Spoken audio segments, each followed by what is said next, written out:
All right. So last time I checked in with my man Oliver Cronin, his name was Asher. He decided, there was a name change. He's dropped a massive amount of music last year, and then he went on a bit of a hiatus, and he joins me again. So Oliver, for the first time, Oliver Cronin on the DSP. How you been?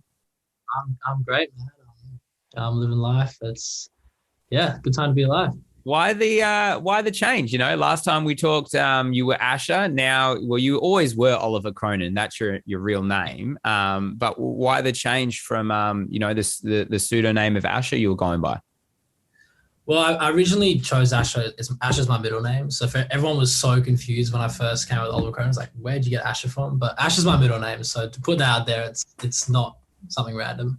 Um, I felt like I just needed a switch up of my music. I love making pop music. I love making hip hop music.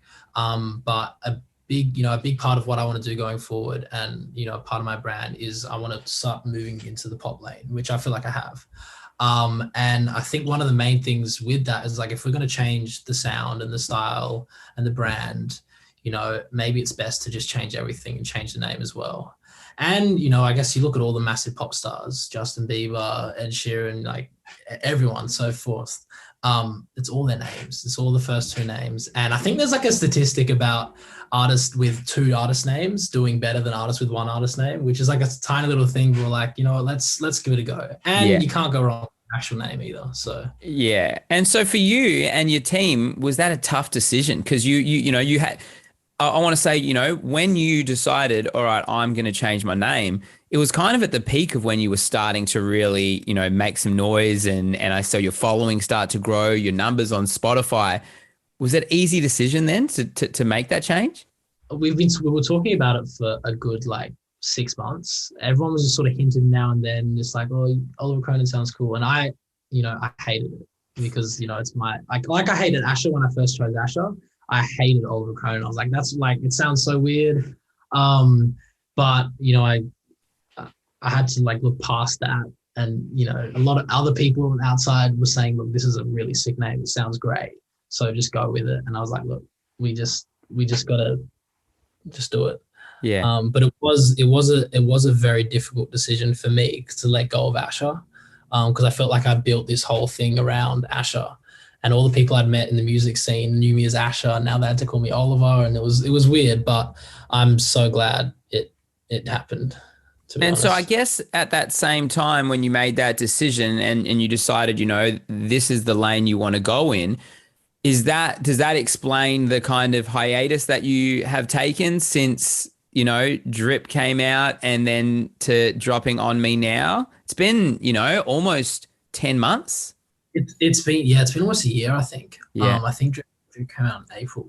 Uh, I think we were just trying to get all the music right. I felt like I was a bit here and there with, where I wanted to be, as an artist.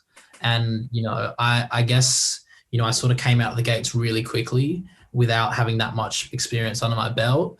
And I think I needed a little bit of break in order to really figure out who I am as an artist and who I want to be. And we knew with a change of sound and brand and name that we couldn't come out, like cold. We have to make sure that everything is perfect for the drop, for the release. We have to make sure the brand is better. We have to get people used to Oliver Cronin. So it was a bit of I really wanted to drop. I love dropping music, and I was posting stuff on TikTok and everyone was like, when is this guy going to drop? And I was just like, oh. But I'm actually really glad that we had that break, because I think it's all going to pay off in the end. TikTok, I feel like for you was such an opening and a platform that really allowed a lot of people that didn't know who Oliver Cronin was to be exposed to it. How and when did you really, I guess, start to get a feel of how that space was going to work for you? Because I've shown artists what you've done as a bit of like, this is the kind of content and this is the level that you need to be at on that space. I was very reluctant to join TikTok, as I feel like a lot of artists are at the start. Just because there's so many mixed feelings about TikTok. And as an artist, you have to, like, in order to go on TikTok, I knew that in order to actually really build a platform on TikTok, you have to stay really, really consistent and really get on your grind. And I think going back to the break, I think it was the perfect time. I said, look, I'm not releasing music during this time. I could either be sort of stagnant as an artist and not really go anywhere in this next 12 months or however long it will be. Or I can start actually really put my foot down. And I make so much music. But what am I to lose for putting it on TikTok? And so, yeah, I spent a while trying to figure out a niche and where I will fit in, because it's so crowded always, and it's flooded nowadays. It's the biggest social media app in the world. So, I spent a while trying to figure out, what am I going to do there that's different than, the other artists, because there's millions of artists on there. And I guess I was like, I produce, why not, show off a little bit of production, with a few remixes. And I was also skeptical for putting out my unreleased music, because I didn't know, if I was allowed to do that or whatnot. So, I started doing these TikTok remixes that just gave me the platform, I guess, then to branch off and sort of do what I want. Did you think that you would get that kind of traction that quickly? Not at all. I think I posted like 2 remixes that did, nothing, and was like, oh, this is a drag. I hate this. Yeah. Let me do one more. And then, I woke up with, 1 million views on it. I was like, I'd seen it happen to people. I'm like, doesn't really happen. But, it gave me the sense of like, all right, this is a real possibility that I can really blow from this. And every TikTok I post, every remix I post would just, go off, I guess. But I never expected it at all. And so from there, you started to do like this song per day. So you were like really locked in and writing every day and recording and creating this content. Did that help you to, I guess, level up very quickly because you were doing it so frequently and you were forcing yourself to write and to create?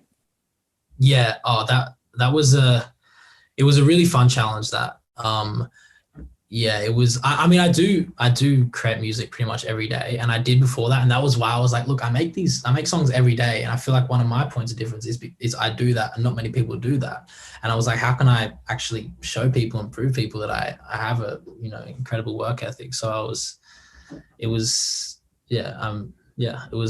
fun, but I did stop it after a while because I was getting really burnt out, because there's a limit you can go. Like I did it for I think a month, and then I was burnt out and had to have a break. Is it very obvious when a song is going to be like, oh, this is a hit, or this is something that I'm actually going to do? Or is it more other people's reaction to the music? It's a bit of both. A lot of times I think, oh, I've made, the next smash hit or whatnot. And then I put it on TikTok and, it does nothing. And now I'm like, oh, maybe this isn't it. And, I put certain songs on TikTok that do really well that I'm like, this isn't that good. And I guess the day and age we live in right now is TikTok songs are the biggest songs. You look at the charts, they're all dominated by TikTok. So as much as people hate it, a lot of time now I find myself writing songs for TikTok. And for, I know this is going to do well on TikTok, because I feel like TikTok's the best platform for an artist to blow up. You know what I mean? It changes people's life overnight. I've been talking about this recently, and I'd love to get your thought on it, because you are so tied into that TikTok world. As an artist, we go back, 15, 20 years ago, and artists didn't really have to worry about creating content. You know what I mean? They wrote their music and that's what they were. That's what they stood for. Nowadays, you have to be a brand. You have to be on social media. How is it for you? Do you embrace it, or would you rather just be an artist that got to sit there in a studio and write? That's a really good question, because I always think about this, and I always talk to other people about this, because I feel like a lot of people, especially who have been around, for a while, like, oh, it's so much easier nowadays. You have the internet, you have TikTok, you can blow up so quickly and so easily. But then, you think about it, and as you said, like, I feel like if you were a really talented artist, before the internet sort of took off, I feel like it was probably easier to make, as you said, you all you have to do is write great music and the labels and whatnot do the rest. But nowadays there's so much that time and effort that goes into it. But at the same time, I feel like it's a way that you can become more connected to your fans and actually build an even more loyal fan base and be able to bring fans along the journey with you. Because back when there was no internet, that I mean, look, I wasn't really around, but like there, Yeah. there wasn't much of a way to connect with your fans. You know what I mean? And sometimes after I have a big week and I get so drained and like I got to post a TikTok tonight. I hate this. I wish I could just sit and write my music all day, every day. Like sometimes I feel like I wish I was back before the internet, but yeah, it's just, I don't know. I mean, it's such a personal thing that I know a lot of people who just can't stand doing TikToks and just want to write and stuff. So Yeah. I don't know. Right before you drop drip, or maybe it was just after you drop drip, one of your friends and someone that I see you with a lot and around the same team, you dropped For the Night, which we went crazy with on this with Mason Dane. You've had a front seat to watch him over the last 6 months as well, and I really have I've been saying for the last year, like, you guys, your crew, like, you're doing it the right way. How has it been, the experience, like watching him and being around him over the last year? Oh, it's incredible, and I'm so proud of him. Like, and he's been on the grind for a lot longer than I have, and he has incredible music. But it's as saying that's the power of the internet, and that's the power of TikTok. None of that would have happened if it wasn't for the internet and TikTok. And having someone like T-Pain get on board it's incredible, and it's super inspiring. Seeing that is such a possibility that cosigns, and it shows you how big a cosign is. But yeah, no, it's crazy. I feel so excited, for myself, because like a win for him is a win for everyone and a win for the Australian music industry. So yeah, it's only going up for him and for everyone, really. Does it feel like this is a big year? Like, this is the beginning of all that work you put in 2021? Yeah, definitely. After speaking to the boys about their trip to LA and everything that came from that, it's like, wow, like I can't wait. I see all the boys. I see Sahil over in LA with Leroy now. We're going to LA in April. So I feel like we had a lot of restrictions in 2021, couldn't do much, and as you said, I think all the time and effort put into the music and the grind is all going to come to fruition this year. So yeah, it's exciting. Let's talk about this new track, On Me, and the music video as well, which is dope, bro. Like, props to you. Like, you really did something individual, and you went out on your own, and you made a special moment with that one. Where's this song come from? You've been sitting on it for about 18 months, I hear? I've been sitting on this song for ages. I wrote this with Cyrus and Ned Houston. About 18 months ago. And it's still probably like one of my favorite songs I've ever written. Sort of just about I forget who, but one of the boys was just going through a tough time. They'd done something to hurt their partner, and was like how do I get over this, and sort of the song's sort of about letting someone down, and doesn't necessarily have to be a partner or a girlfriend or boyfriend or whatever. It's just letting someone or something down, and realizing that the best thing to move forward in that situation is to admit your mistakes and admit where you went wrong. So I love writing love songs and songs about love, and I feel like that's something I didn't do enough of back in 2021. So I'm very happy that this year is the year for me to drop my love songs. Olive Cronin, captain of the love boat, we'll call you moving forward. For you, is it easier to write songs when it's a personal experience, or is it easier when you have a little bit of distance between the actual emotion, like a friend that that this has happened to? Great question. Both. Me being 19 or 20 almost, and I feel like I haven't experienced that much of life compared to a lot of other people. You know, there's certain things that, you know, I've never experienced that I know are really crazy experiences that I would love to write about. And so I draw a lot of inspiration on, you know, having just conversations. Every time I have a conversation with someone, I always try and, you know, remember certain things they've said or certain things they've gone through. And you're like, oh, this is a really cool concept for a song. So I love writing from other people's perspectives and for my take on other people's, you know, experiences. But, you know, it's always easy for writing from your own experience as well. So yeah, I try and put myself in other people's shoes a lot and write from their perspective. But I feel like you can always make something personal out of a situation. You know, like a lot of times, you know, when I was writing on me, I put myself in his shoes, and you know, and you're like, what would I feel if I went through this situation or was going through it? So yeah, a bit of both. So pretty much you got to just be really careful about the stories that you tell because you never know, it could end up in a song. Never know. Yeah. So if you're talking to me, just be careful. The music video, where'd the idea come from? Execution wise, you nailed it. What was going on there? It was an insane video. We were chatting with Hutch, shout out Hutch Collective for bringing the vision to light. I wanted something that really portrayed the emotion of the song because it's quite an emotional and deep song.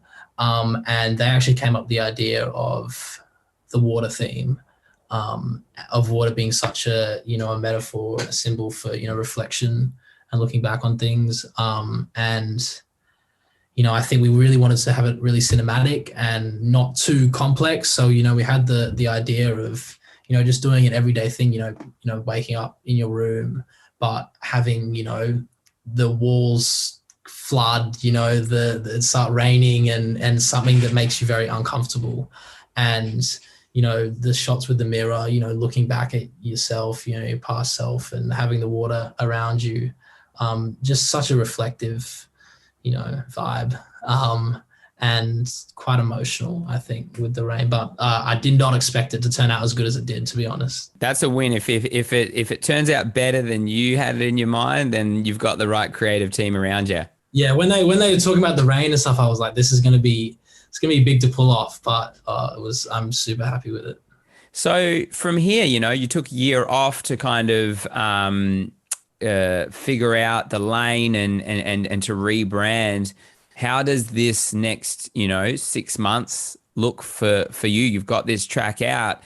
Is it go time? Like, are you really pressing go and we're going to be seeing a lot of Olive Cronin? You'll see a lot of Olive Cronin. Yeah, we're consistently dropping. The tracks are just a whole nother level, man. I'm just so excited. It's been a long time coming. I've had a lot of tracks in the bank that, you know, has been waiting to come out. On me is just the start, that's for sure.